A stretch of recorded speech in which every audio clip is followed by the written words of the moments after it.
अयोध्या के की बात है। भगवान राम वापिस आ जाते हैं जब लंका को वो जीतकर विभीषण को देकर, तो सब जन बैठे होते हैं और लक्ष्मण जो हैं भगवान राम से पूछते हैं कि आप भरत को बहुत संत बताते हैं, हनुमान को संत प्रवृत्ति का बताते हैं, परंतु मुझे कभी संत नहीं कहा। बेचारे लक्ष्मण ने हमेशा भगवान की सेवा की, परंतु भगवान भरत संभाई सब जगह यही कहते, तुम मेरे भरत जैसे भाई हो, जो सबसे प्रिय हो तुम मेरे भरत जैसे हो, मेरे भरत जैसे हो। तो लक्ष्मण को लगा बड़ी विचित्र बात है, 14 साल जागा मैं, युद्ध में लड़ा मैं, बाण लगे मेरे, मूर्छित हुआ मैं, शिकार करने जाता था मैं, सारी सेवा में की मैंने, और मैं कभी उनको इतना प्रिय हुआ ही नहीं। हमेशा भरत संभाई, ये क्या माजरा है।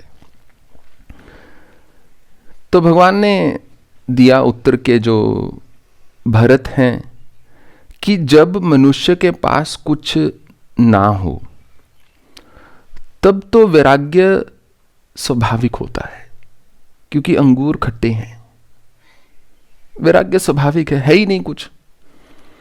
परंतु परीक्षा तब होती है जब हो। तो भगवान राम का कहना था कि भरत के अतिरिक्त कोई भी और होता तो 14 वर्ष राज्य जरूर भोगता, गद्दी को कौन छोड़ता है। हालांकि एक रामायण के एक वर्जन है, उसमें एक कहानी आती है, गद्दी से मुझे याद आ गया, वो भी अयोध्या की ही कहानी है। पहले ये एक सुनाता हूं, फिर पहले वाली सुनाऊंगा। कि बात हुई कि गद्दी को तो कोई नहीं छोड़ता, और जो सत्ता होती है उसका इतना मद होता है, इतना नशा होता है कि कोई उसको त्यागना नहीं चाहता। एक भगवान राम के अयोध्या में एक कुत्ता था, और वो जो डॉग था वो एक बार ऐसे ही अपना विचरण कर रहा था,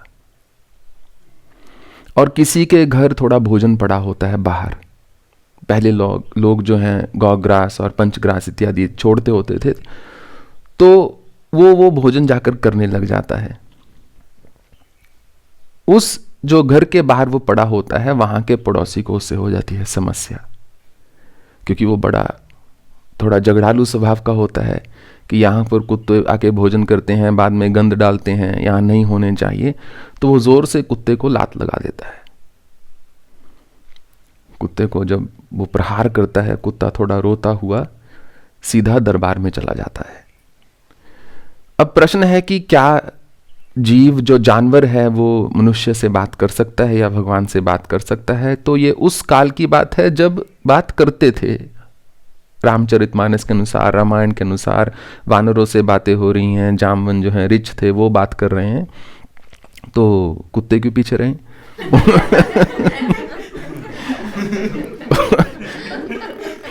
वो सीधा दरबार में चला जाता है और कहता है कि हे राम, ये राम राज्य की संपूर्ण विश्व में एक राम राज्य का उदाहरण दिया जाता है कि राम मर्यादा पुरुषोत्तम है।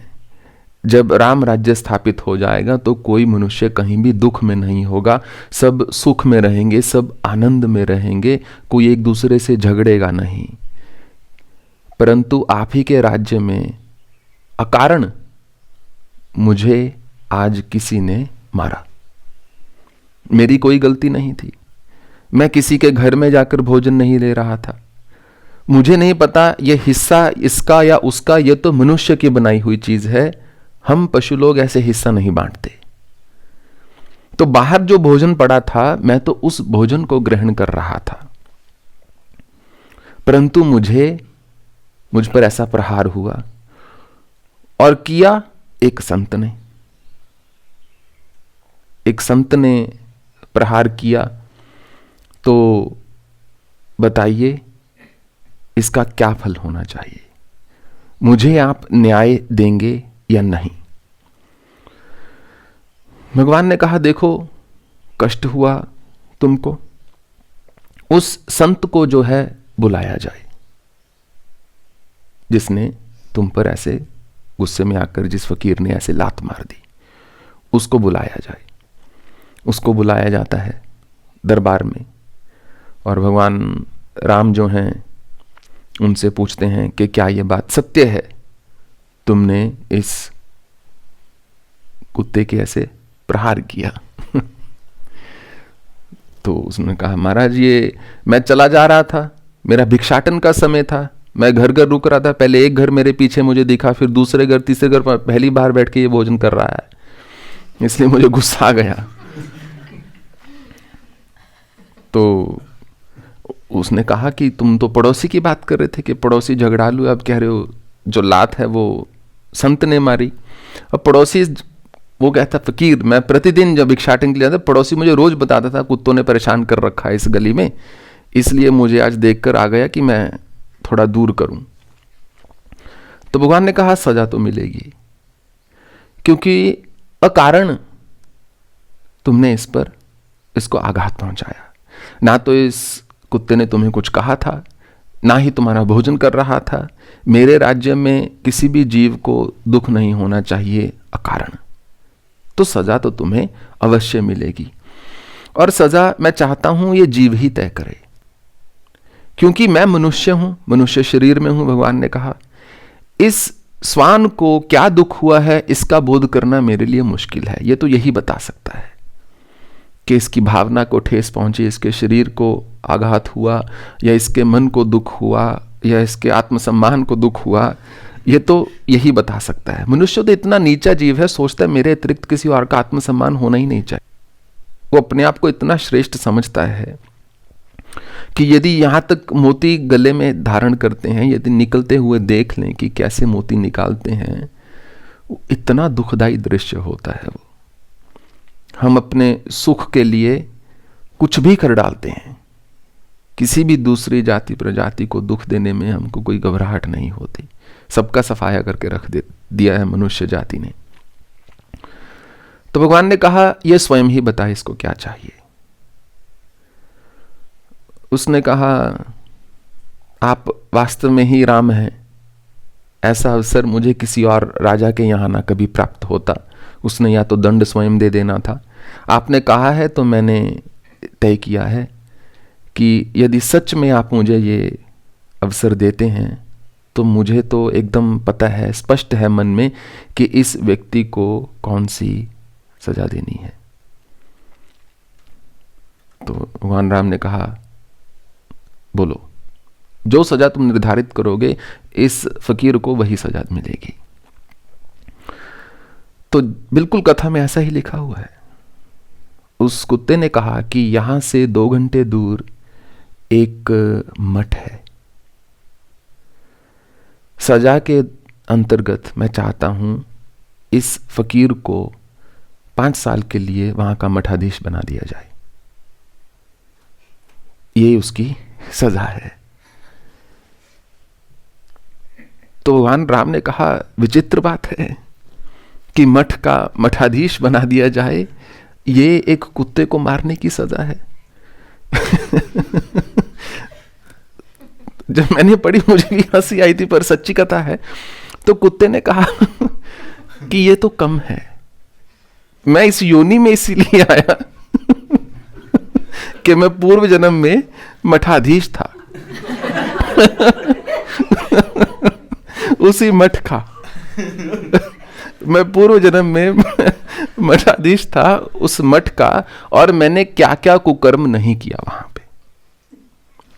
झूठ बोला, बेवकूफ बनाया, लोगों के दान का अन्न खाया, लोगों से जो है सब प्रकार के कुकर्म किए, कर चोरी किया, राजा से झूठ बोला, प्रजा से झूठ बोला, सत्य का जीवन जिया, एक ढोंग में जीता रहा, एक जो नहीं था उसको बनाकर दिखाता रहा। ऐसा कोई कुकर्म नहीं जो मैंने वहां पर बैठकर नहीं किया उस मठ में, इसीलिए मुझे ये योनि प्राप्त हुई। और जब आज मुझे इस फकीर ने लात मारी तो मुझे लगा ये मुझे उस जन्म का फल मिल रहा है। तो आपसे फरियाद करने तो आया, परंतु मन में यह भी था कि इसी बहाने जो है भगवान राम का दर्शन हो जाएगा तो मन को शांति मिल जाएगी। जहां पर मनुष्य इकट्ठे हो जाते हैं वहां पर एक समाज स्थापित हो जाता है, और समाज जहां बन जाता है वहां बिना नियम के समाज चल ही नहीं सकता। समाज सम ही तब रह सकता है, समाज जिसका जन्म जो है समता में हुआ हो। तो समाज चल ही नहीं सकता जब तक कि वहां पर कोई चलाने वाला ना हो। तो गद्दी जो होती है, सत्ता का नशा ऐसा होता है, भगवान राम ने लक्ष्मण को कहा कि उसको कोई त्यागना नहीं चाहता। कुर्सी पर बैठते ही एक सत्ता होते है, उसका एक मद होता है। तो लक्ष्मण ने कहा फिर संत और असंत में क्या अंतर है? क्या हर व्यक्ति जो कुर्सी पर बैठा है असंत है? ऐसा मैंने नहीं कहा, भगवान राम ने कहा। ऐसा मैंने एक क्षण के लिए भी नहीं कहा कि जो सत्ता में है हर वो व्यक्ति असंत है। उसके विपरीत ऐसे बहुत से हैं जो सत्ता में नहीं है, कहने को संत हैं पर असंत होते हैं। तो लक्ष्मण ने कहा कि फिर आप मुझे इस पर प्रकाश डालिए और मेरा संशय दूर कीजिए कि संत और असंत में क्या अंतर है।